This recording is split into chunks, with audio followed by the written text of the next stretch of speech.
ये बड़े भगवान की कृपा है जो अपने को सत्य बातें सुनने को मिल रही हैं।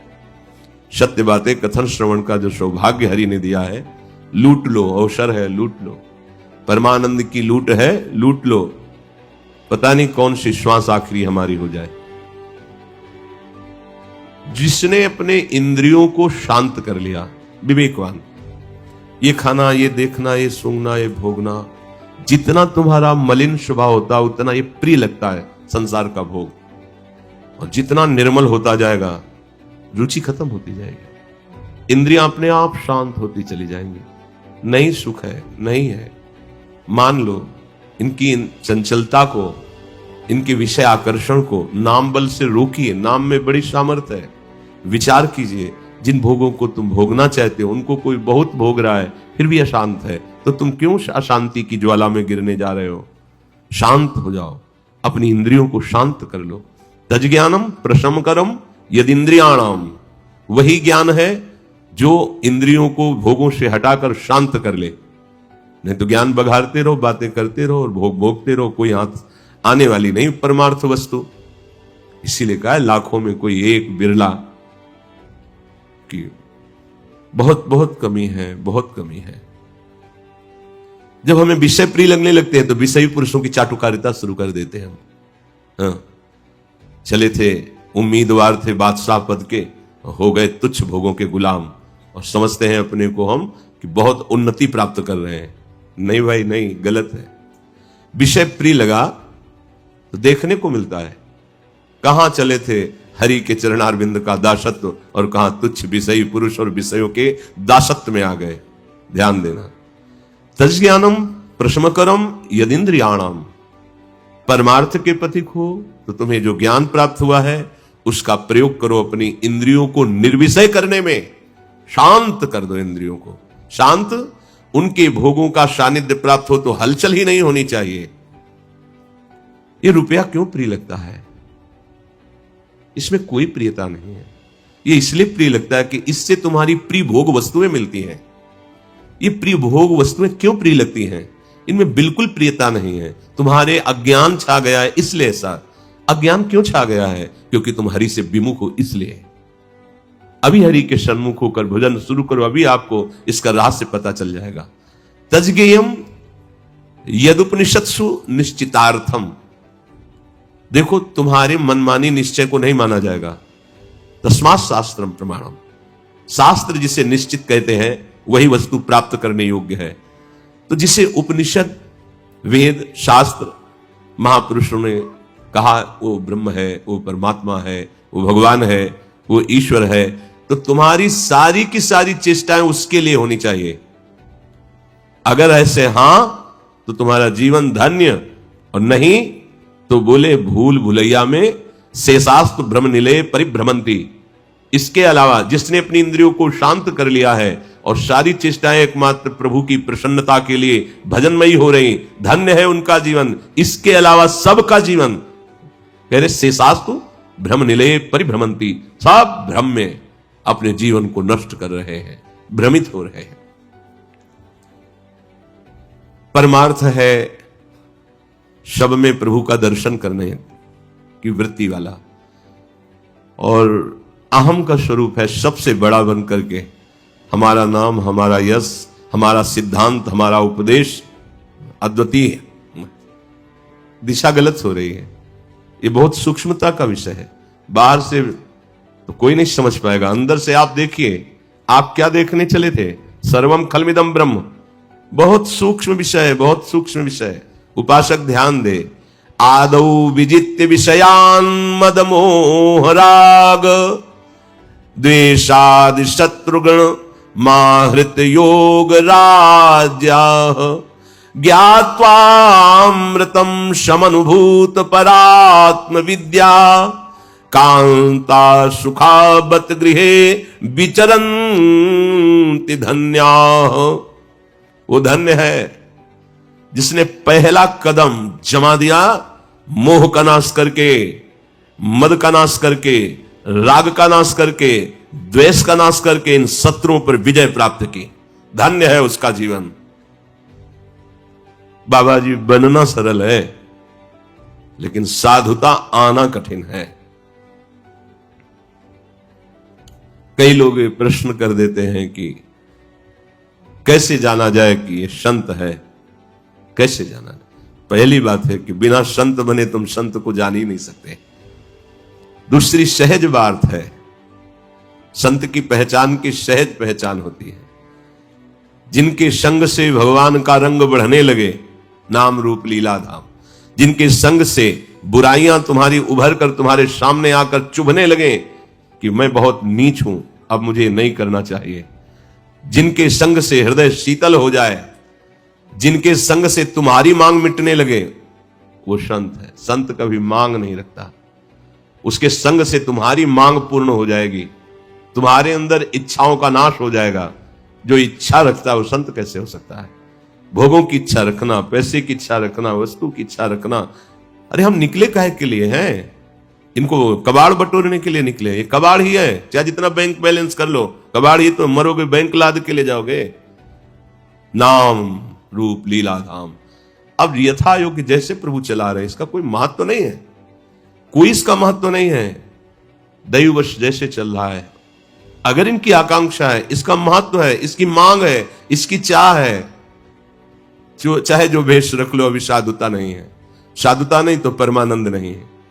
आदौ विजित्य विषयान मदमोह राग द्वेषादि शत्रुगण माहृत योग राज्या। सबसे पहले साधु को चाहिए, उपासक को चाहिए, विजित्य विषयान मदमोह राग द्वेषा। आपको जीतना है, मद को जीतना है, मोह को जीतना है, राग द्वेष को मिटा देना है, तब जाकर राज सिंहासन पर बैठता। बादशाह तो तभी होता है जब शत्रुओं को पराजित कर देता है। आपने तो अभी पराजित करने की ठाना ही नहीं है, आप तो इन्हीं की चाह कर रहे हैं, फिर कैसे आप बादशाह हो जाएंगे? बिना शत्रुओं को परास्त किए बादशाह के? चाह मिटी, चिंता मिटी, मनुआ बेपरवाह, जिनको कछु न चाहिए वो साहन के शाह।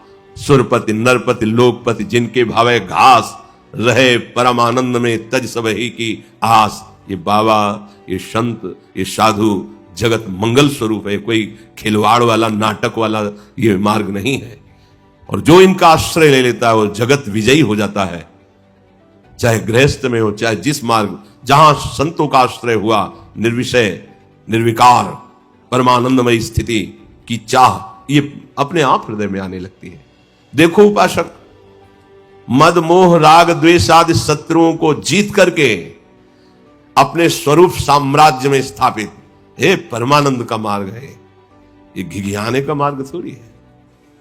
अमृत पद का अनुभव से होता है ये सब। जो इंद्रियों को शांत कर लिया, राग द्वेष पर विजय प्राप्त कर ली, वो अमृत पद में।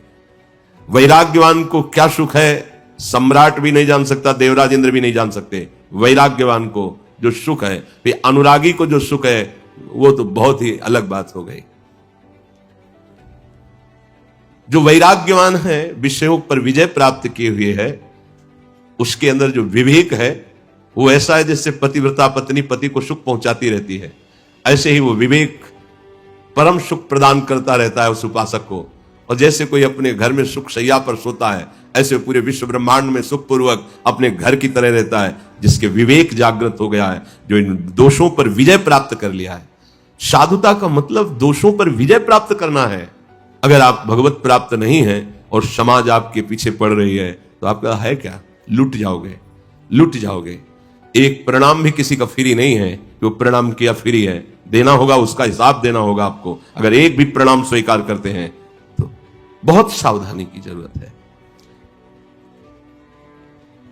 त्यक्त्वा गृहे रति मधो गति हेतु भूता मात्मेच्छयोपनिषदर्थ रसम पिबन्तः वीत स्पृहा विषय भोग पदे विरक्ता धन्याश्चरन्ति विजनेषु विरक्त संगाः। अधोगति को प्राप्त होता है जो शरीर रागी होता है। ये घर है, देख लो, बहुत प्यार है इस घर से, देह प्राण इसी में आसक्ति है। हम कहते हैं अपने को भगवत अनुरागी, हम कहते हैं अपने को ब्रह्मज्ञानी, और स्थिति कहां है? ये अधोगति का हेतु जो ये घर है, चाहिए इसको छोड़ करके कहीं भी भाग के जाओगे ये तो रहेगा साथ। इससे जो मोह हो गया है शरीर से, बातें बनाना अलग बात है, ईमानदारी से देखो तुम कहां स्थित हो, प्रभु में या शरीर में? हृदय से देखो, ये परमार्थ का सत्संग है। हृदय से देखो स्थिति कहां है। जब तौल ली जाती है विवेक रूपी तराजू में तो पलड़ा भारी देहाभिमान का ही निकलता है। फिर मिला क्या? तो आर्तभाव से क्यों नहीं शरण हो जाते प्रियालाल की? क्यों हमको पुष्ट कर रहे हो?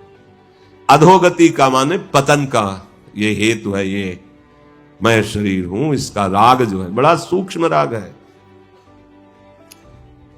जो इस अधोगति के हेतु जो घर है, शरीर है, इसके मोह को छोड़ देते हैं। और कैसे भगवत प्राप्ति हो, बस इसी जिज्ञासा में लगे रहते हैं। निश्चित वो भगवदानंद का पान करते हैं, वो उपासक पान करते हैं। शरीर की परवाह नहीं है, सेवारत शरीर है, बिल्कुल असंग शरीर से वो हर समय नाम जब चल रहा है।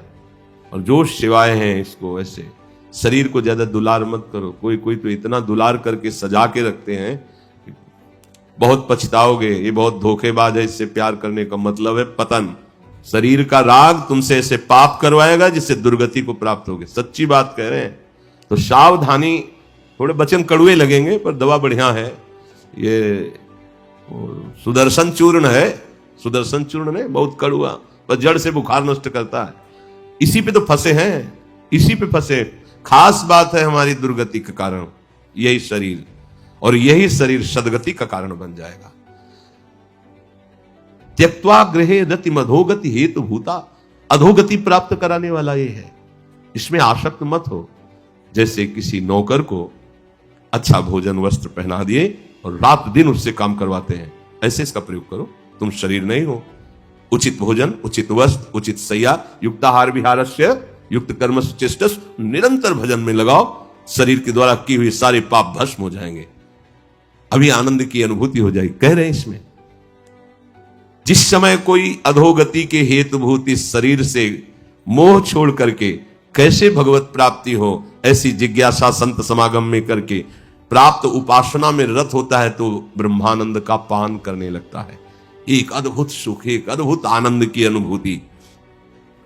जिसको भगवदानंद की अनुभूति हो रही है और उसकी पहचान बता रहे हैं, जिसके, वो ध्यान देने योग, जिसके हृदय में अधोगति का हेतु शरीर राग नष्ट हो गया है, संतों के संग से भगवत प्राप्ति की लालसा बढ़ गई है, वो भजन परायण भगवदानंद का स्फुरण हो जाता है। पहला लक्षण होता है वो निष्प्रिय होता है, किसी की कोई अपेक्षा नहीं रहती। ये आंतरिक लक्षण होता है।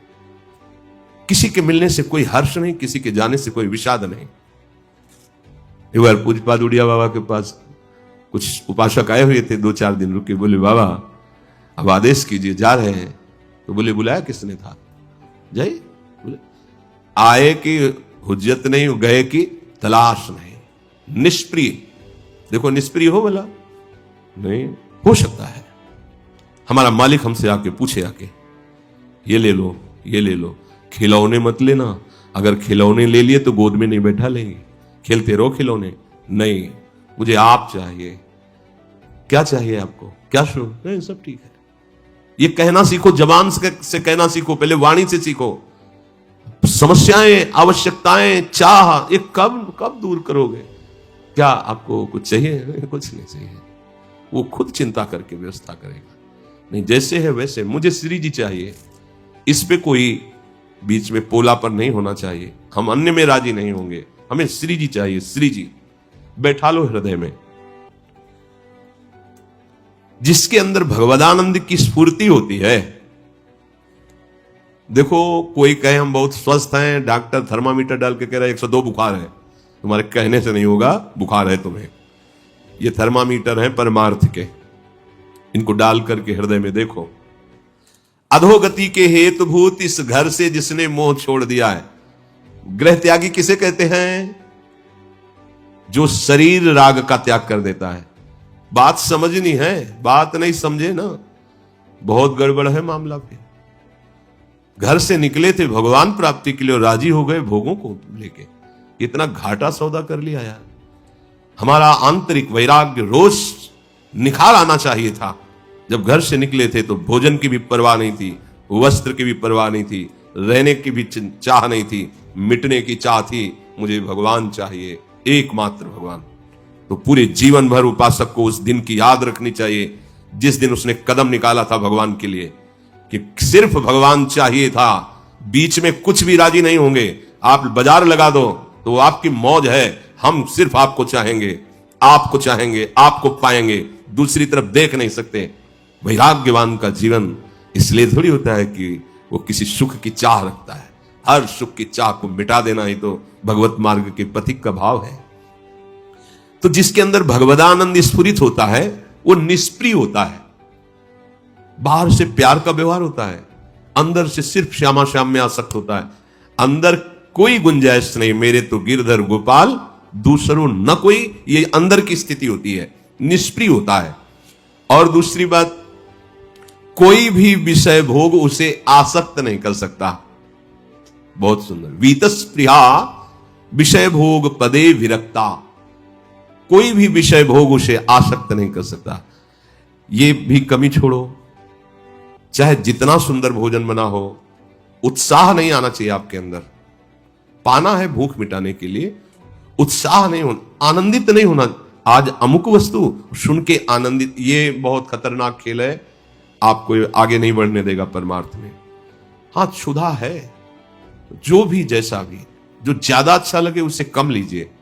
जिसके लिए मन कहे कि आज तो ये नहीं लेंगे, आज यही लेंगे, तो जिसके लिए कहे नहीं लेंगे उसी को लीजिए, और जिसके लिए कह रहे लेंगे तो थोड़ा ले लीजिए।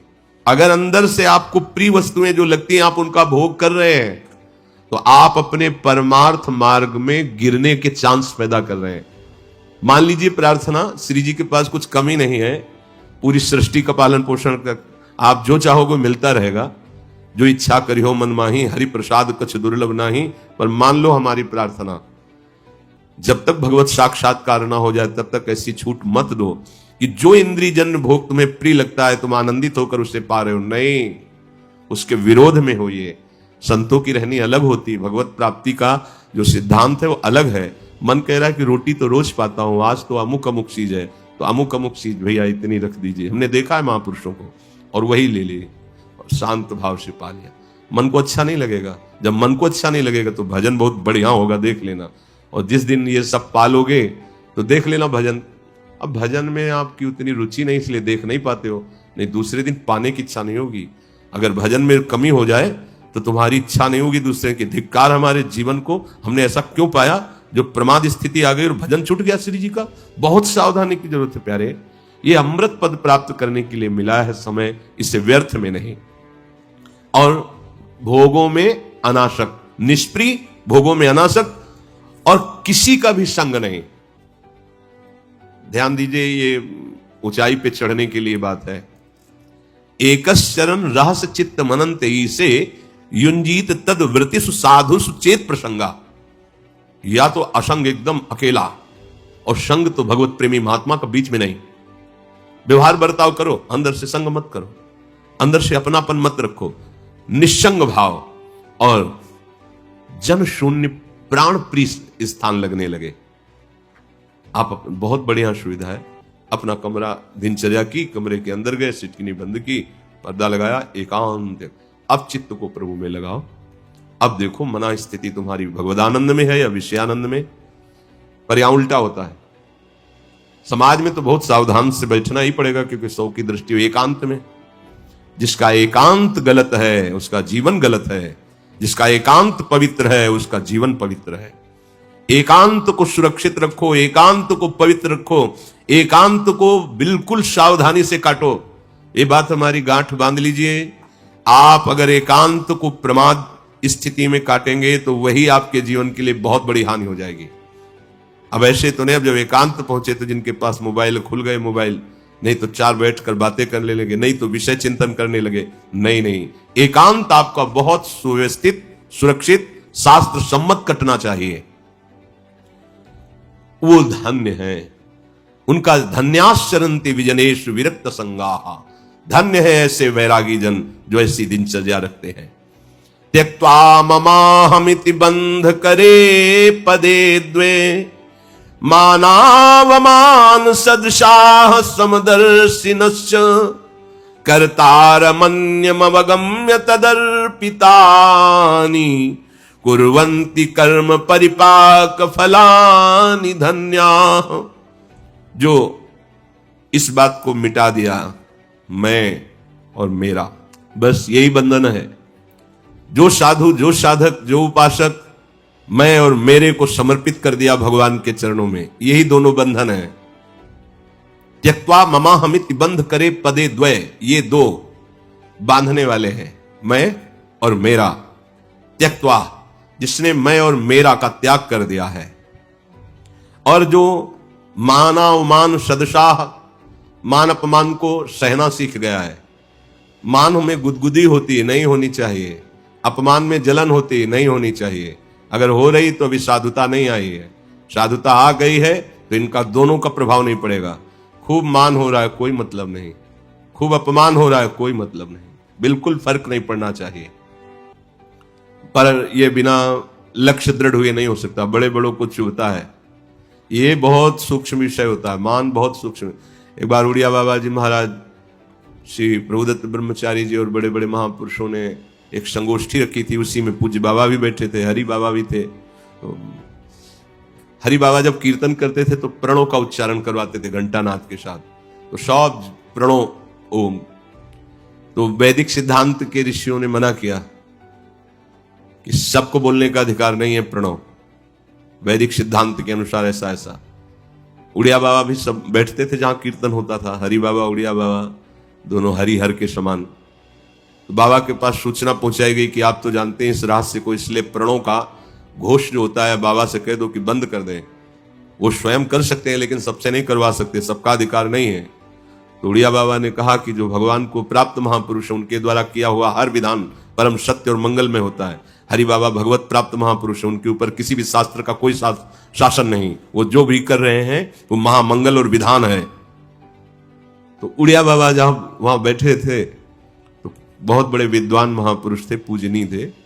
वो अपने सिद्धांत को शायद अधिक मान करके बाबा की इस बात को नहीं समझ पाए थे कि जो भगवत प्राप्त महापुरुष हैं सारे सिद्धांत उनमें अपने आप पूर्ण हो जाते हैं जाके। तो उन्होंने बाबा की निंदा शुरू की, उड़िया बाबा की। बाबा के तो एक से एक व्याकरणाचार्य, एक से एक महान ज्ञानी महात्मा शिष्य उड़िया बाबा के, और गुरु की निंदा हो रही और शिष्य बैठ के सुने सर। तो बाबा ने आंख खोली, सबको सावधान। और बोलते आधा घंटे, यार आधा घंटे माइक मिल गया ना तो खूब बोलते रहे। इसके बाद जब संपन्न हुआ तो बाबा सहज मुद्रा में उठे, गजराज की तरह अपनी कुटिया में जाके विरान हुए। तो जितने सब शिष्य परिकर थे आए, बोले बाबा आपने रोक क्यों दिया? एक मिनट भी वो नहीं बोल सकते थे, एक मिनट भी। आप हम सबको, हाँ बाबा ने कहा यही सत्संग में सीखा है आपने। वो क्या गलत बोल रहे थे? सही तो बोल रहे थे। अगर वो देह की निंदा कर रहे थे तो हम भी देह की निंदा करते हैं। नाशवान है, परिवर्तनशील है, विनाशी है, जड़ है, क्या इसका? अगर आत्मा की तो वही हमारी आत्मा है, आत्मा दो होती नहीं है। तो दुख का तो कोई कारण ही नहीं है, अज्ञान ही है। आप किससे लड़ना चाहते थे? किसको उत्तर देना? तो ये है शुद्ध ज्ञान। कोई फर्क नहीं पड़ा। जिसकी इतनी सम्मान में कि बाबा चलते तो हजारों लोग उनके चरण धूलि को माथे पे रखते, ऐसे महापुरुष की सभा में निंदा हो रही और उनको कोई फर्क नहीं। ये है असली ज्ञान। तो उपासक को चाहिए त्यक्त्वा ममाहमिति बंध करे पदे द्वे, मानावमान सदशा समदर्शिनश्च। मान और अपमान में समान भाव। चलो हमारी स्थिति नहीं है ऐसी तो हम सहे तो चुपचाप, हल्ला तो ना मचावें। अगर अपमान हो रहा है तो किसी से कुछ कहे, कैसे हो? ठीक है। अंदर जल रहे हो पर ठीक है, वो ठीक हो जाएगा। मान हो रहा है, बड़ी गुदगुदी हो रही है अंदर से, पर हर्ष प्रकट मत करो, वो शमन हो जाएगा। प्रभु का नाम जप कर रहे हो, प्रभु के आश्रित हो। समदर्शिनश्च, जो हमारे हृदय में विराजमान वही सबके हृदय में विराजमान है। इसलिए किसी से हमारा ऐसा व्यवहार ना हो जो हमारे हृदयस्थ प्रभु को अच्छा ना लगे। इसीलिए साधु का व्यवहार बहुत निर्मल, सरल और प्रिय होता है, क्योंकि सब में अपने प्रभु को दिखता है। जो ऐसे जीवन व्यतीत करते हुए संपूर्ण कर्मों को प्रभु में अर्पित कर देता है, उसी का जीवन धन्य है। त्यक्त्वैषणात्रयमवेक्षित मोक्ष मार्गा भैक्षामृतेन परिकल्पित देह यात्रा ज्योति परात् परतरम परमात्म संयम धन्या द्विजा रहस्य हृदयवलोकयन्ति। ये 3 खाइयां हैं जिनमें चलते तो बहुत लोग हैं पर गिर जाते हैं, इन खाइयों से नहीं निकल पाते। कोई बिरला होता है जो इन खाइयों को पार कर गया तो आगे हरि साक्षात्कार होता है। सबसे पहला है कंचन, रुपया। ये रुपया की जो वित्त तृष्णा इसे कहते हैं, इसकी जो आकर्षण वृत्ति है बहुत सूक्ष्म है। कहां आए थे, क्या लेने आए थे, क्या कर रहे हो? ये खाई है, खाई। ये 3 बड़ी बड़ी खाइयां पूरी सृष्टि के सब विकारों को जोड़ करके बना दी गई। इनको क्रॉस कर जाओ, आगे भगवान मिल जाएंगे तुम्हें। भगवत मिलन के मार्ग में 3 खाइयां रखी गई हैं। पहला है कंचन, बचो, कभी इसके स्वामी बनने की चेष्टा मत करना, सर्वनाश कर देगा ये। जो कंचन का स्वामी बनने की चेष्टा किया, अर्थ का स्वामी बनने की चेष्टा किया, वो मारा गया पक्का। ये प्रभु की वस्तु है, प्रभु का व्यवहार है, प्रभु जाने जैसे। अपने अकिंचन रहो, अपने महत्व मत रखो, अपनी गणना का सुख मत रखो। रुपए का महत्व क्या होता है? गणना का सुख। कितने हो गए? इतने इतने इतने। यही धन की प्रीता तुम्हें हरि से विमुख कर देगी। अगर आप इससे चित्त को हटाकर प्रभु में, तो देखो चक्रवर्ती सम्राट अम्बरीश जी हैं, खजाना का खजाना है। ऐसा थोड़ी कि वो बांध लिया उनको, नहीं, क्योंकि हरिनाम में प्रियता है। तो देखो उपासक, कंचन वाली खाई से बचना है, निकलना है, गिरना नहीं इसमें। कंचन कोई छोटी मोटी वस्तु नहीं है, बहुत बहुत बहुत सावधानी। फिर दूसरा है पुत्रैषणा, अर्थात कामिनी, अर्थात काम, काम भाव। ये वो बड़ी खाई है जो बड़े बड़ों को गिरा देती है। अगर आपके अंदर, सबके अंदर होता है, आपके अंदर का मतलब सबके अंदर होता है, कामाकर्षण सबके अंदर होता है, क्योंकि शरीर की रचना भी उसी से हुई है। काम संकल्प से ही इस शरीर की रचना हुई, तो स्वाभाविक इसमें परमाणु है कामाकर्षण के। इन्हीं को मिटा दे सो महात्मा। हमारा लक्ष्य है प्रभु की प्राप्ति। हो सकता है हमसे चूक हो जाए, हो सकता है हम उधर आकर्षित हो जाए, हो सकता है हमारे फिसलने वाले चांस आ जाए, पर हमको ये लक्ष्य रखना है, हम प्रियालाल के लिए निकले थे, ये हमसे गलती क्यों हो रही, तो आप सुधर जाओगे। जन्म से कोई निष्काम नहीं होता, इसलिए ये बात कह रहे हैं कि जैसे आज हमने वेश रखा, आप सामने वाला तो साधु देख रहा है, लेकिन वो ये नहीं समझ पा रहा कि अभी अभी इसने परमार्थ में कदम रखा है, इससे गलती हो सकती है, इससे चूक हो सकती है। संसार क्षमा नहीं करता, ये तो परमार्थ का पथिक जो चलता है वो जानता है कि ये समस्या बहुत बड़ी समस्या है, छोटी समस्या नहीं है, पर हमें इसे बहुत बड़ी मानकर हार भी नहीं जाना है, इससे विजय पाना है। और इससे विजय पाने के लिए हमारी लाडली जी समर्थ है। नागरी दासी जन्म जितायो बलिहारी बलिहारी, हमारी श्री जी हमारा बल है, वो हमें आगे बढ़ाती है। जब हमारी ये भावना बनने लगती है माता बहनों के प्रति कि हमारी श्री जी की सखियां हैं, लाडली लाल में विराट, तो फिर इसका प्रभाव नहीं पड़ता है। पर इसमें सावधानियां जो बताई गई पीछे कई बार सत्संग में, वो एकांत सेवन न करे, काम भाव से एकांतिक दृष्टि से न देखे, कोई चेष्टा न करे, तो ये दूसरी खाई जो है कामिनी, इससे निकला जा सकता है। एक आखिरी ये खाई इसमें, मतलब जो निकल गए इन दोनों से, उनको भी ये गिरा देती है। मान, कीर्ति, प्रतिष्ठा, यश, ये बहुत जोर की है, बहुत जोर की। मतलब ऐसे कोई एक आध निकल पावे नहीं, इस खाई में तो गिरी जाता है। प्रशंसा, प्रतिष्ठा, गौरव, मान, सम्मान, ये वो फिसलन है जो आखिरी मंजिल से गिरा देती है, आखिरी मंजिल से। इसलिए अति दैन्य भाव होकर इन तीनों प्रकार की ऐषणाओं पर विजय प्राप्त करे। कंचन, कामिनी, कीर्ति, वित्तैषणा, पुत्रैषणा और लोकैषणा। अगर इन तीनों पर विजय प्राप्त हो गई तो त्रिगुणात्मिका माया को आप जीत गए और भगवान का साक्षात्कार सहज में हो जाएगा। जो सत्संग सुने उसका मनन करें। ये मनोरंजन नहीं है, ये मन का नाश करके परम पद प्रदान करने वाला है। इसलिए इसे मनन जरूर करें, कोई ना कोई एक बात पकड़ें। रोज सत्संग में अगर एक बात पकड़ेंगे तो आप महान हो जाएंगे। सब बातें ना पकड़ पावे तो कोई एक बात पकड़ लो, उसको अपने जीवन में उतारो। श्री राधा वल्लभ लाल की।